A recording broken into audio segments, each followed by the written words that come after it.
אסטרטגיית מינימום מקסימום. לפניך משחק שני שחקנים סכום 0. טבלת התשלומים מציינת את התשלומים של שחקן ב' לשחקן א'. יש למצוא את ערך המשחק על ידי שימוש באסטרטגיית מינימקס. אז בשיטה הזאת, כן, בשיטה של מינימום מקסימום, כל שחקן למעשה רוצה למזער סיכונים, כן? הוא בוחר באופציה הכי פחות גרועה מכל האופציות הגרועות שלו. בואו נרשום את זה ואחר כך נבין מה זה אומר. אז רשמנו, בשיטה זו כל שחקן רוצה למזער סיכונים. כן? הוא בוחר באופציה הכי פחות גרועה מכל האופציות הגרועות שלו. בואו ננסה להבין מה זה אומר. קודם כל בשיטה הזאת אומרים שהשחקן הוא שחקן פסימי. בואו נבין למה. נתחיל עם שחקן א' באסטרטגיה 1. ואנחנו זוכרים ששחקן א' הוא שחקן שמקבל כסף. כלומר, הוא יעדיף את הערך הגבוה ביותר. אבל בגלל שהוא פסימי, הוא שואל את עצמו, אוקיי, מה יקרה במקרה הכי גרוע? במקרה הכי גרוע, שחקן א' באסטרטגיה 1 יקבל מינוס 3, כן? כי שחקן א' יעדיף מספר כמה שיותר גבוה, ושחקן א' באסטרטגיה ב' במקרה הגרוע ביותר הוא יקבל 0, אז נרשום גם 0, ושחקן א' באסטרטגיה 3 במקרה הגרוע ביותר הוא יקבל מינוס 4. ורשמנו שבאסטרטגיה הזאת הוא בוחר באופציה הכי פחות גרועה מכל האופציות הגרועות שלו, כן?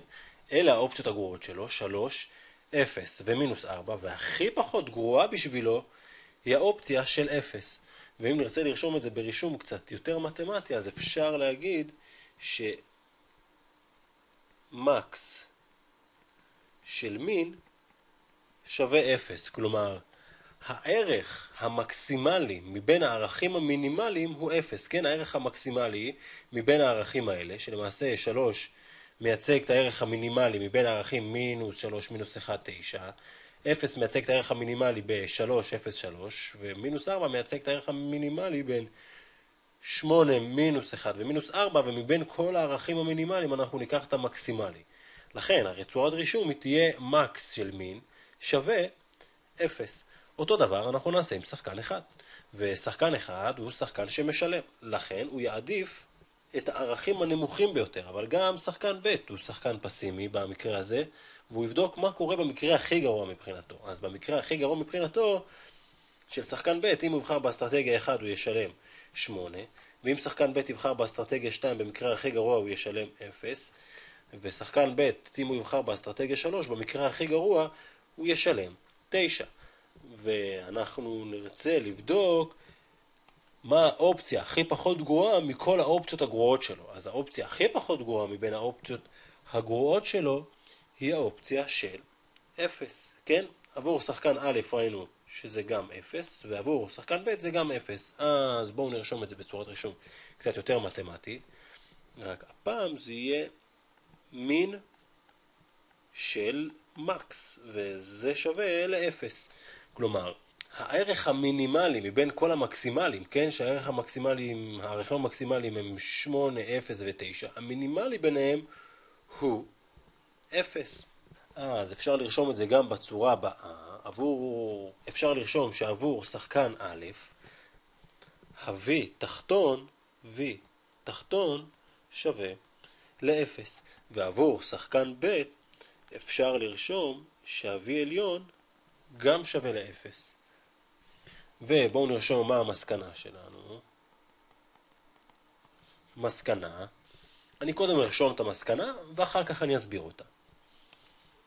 אז בואו נראה מה רשמנו. אם V תחתון שווה ל-V עליון, אז V תחתון שווה ל-V עליון שווה ל-V, כן? אני מזכיר לכם ש-V זה למעשה ערך המשחק. אז אנחנו יודעים ש-V עליון שווה ל-V תחתון, אנחנו יודעים שהם שווים ל-0, כן? אנחנו יכולים להגיד שהם שווים ל-0, לכן V שווה ל-0, כלומר ערך המשחק הוא שווה ל-0. מצאנו את ערך המשחק, ואנחנו יודעים שהוא שווה ל-0.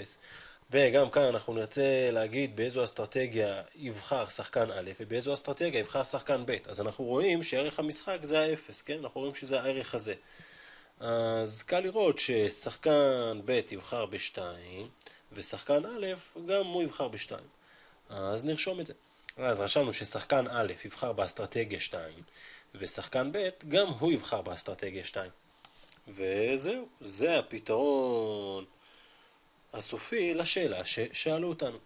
ולפני שנעבור לשאלה הבאה, אני רוצה להעיר הערה. שתי השיטות שלמדנו עד עכשיו, כן, האסטרטגיות שולטות נשלטות והאסטרטגיית מין-מקס, הן למעשה נותנות פתרון באסטרטגיות טהורות. כלומר, ניתן לומר בוודאות איזו אסטרטגיה כל שחקן בוחר. למשל, אנחנו יודעים שבאסטרטגיה הזאת, שחקן ב' תבחר באסטרטגיה 2 ושחקן א' גם יבחר באסטרטגיה 2. בתרגיל הקודם שפתרנו, באסטרטגיות שולטות ונשלטות, אז מצאנו ששחקן א' יבצע את אסטרטגיה 1 ושחקן ב' יבצע את אסטרטגיה 2, וזה היה דבר שהוא ודאי. כאשר אין ודאות באיזו אסטרטגיה יבחר כל שחקן, כלומר, אלא קיימת הסתברות מסוימת, כלומר, אפשר להגיד שקיימת הסתברות של חצי ששחקן א' יבחר באסטרטגיה 1, והסתברות של חצי שהוא יבחר בהסתברות 3, כן, כמובן שזו סתם דוגמה, אז הפתרון הוא פתרון שהוא לא טהור, ואנחנו נפתור באמצעות אסטרטגיות מעורבות. ובתרגיל הבא אנחנו נפתור באמצעות אסטרטגיות מעורבות.